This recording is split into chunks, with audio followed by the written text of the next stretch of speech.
રાધે રાધે મિત્રો, આપ સૌનું અમારા ચેનલમાં હાર્દિક સ્વાગત છે। શું તમે પણ દરરોજ તુલસીને પાણી ચડાવો છો? પરંતુ શું તમે જાણો છો કે આ પરંપરાગત પાછળ શાસ્ત્રોનું રહસ્ય છુપાવેલું છે? આજે આપણે પવિત્ર પરંપરાગતનું મહત્વ જાણીશું। સનાતન ધર્મમાં તુલસીને માતાનું સ્થાન આપવામાં આવ્યું છે। પરંપરાગત માન્યતા અનુસાર ભગવાન વિષ્ણુએ તુલસીની અત્યંત પ્રિય છે, તેથી તેની સેવા અને પૂજાનું વિશેષ મહત્વ માનવામાં આવે છે। દરરોજ તુલસીને પાણી ચડાવવું માત્ર એક ધાર્મિક વિધિ નથી, પરંતુ ભક્તિ, કૃતજ્ઞતા અને પ્રકૃતિ પ્રત્યેના આદરનું પ્રતીક પણ છે। વિવિધ ધાર્મિક ગ્રંથોમાં તુલસીના મહિમાનું વર્ણન કરવામાં આવ્યું છે। તુલસીની સેવા કરનારને પુણ્ય અને આધ્યાત્મિક શાંતિ મળે છે, એવી પરંપરાગત માન્યતા છે। પાણી ચડાવ્યા પછી દીવો અને ધૂપ અર્પણ કરવાથી પૂજા પૂર્ણ માનવામાં આવે છે।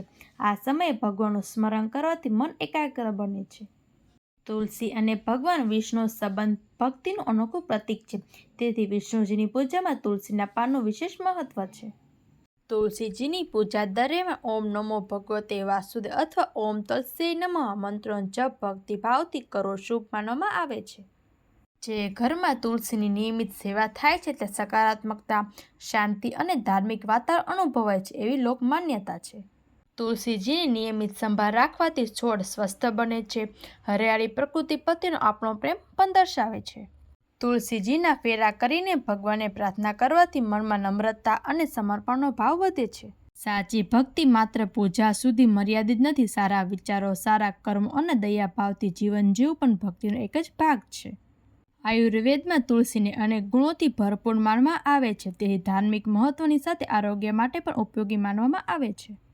જ્યારે આખો પરિવાર સાથે મળીને તુલસી માતાની પૂજા કરે છે, ત્યારે ઘરમાં પ્રેમ, એકતા અને ભક્તિનો માહોલ સર્જાય છે। મિત્રો, તુલસીની સેવા માત્ર એક પરંપરા નથી, પરંતુ ભક્તિ, પ્રકૃતિ અને પ્રત્યેનો આદર અને નિયમિત જીવનશૈલીનું સુંદર પ્રતીક છે। જો તમને આ માહિતી ગમી હોય તો વિડીયોને લાઇક કરો, શેર કરો અને આવી જ ભક્તિપૂર્ણ માહિતી માટે અમારી ચેનલ સબસ્ક્રાઈબ કરવાનું ભૂલશો નહીં।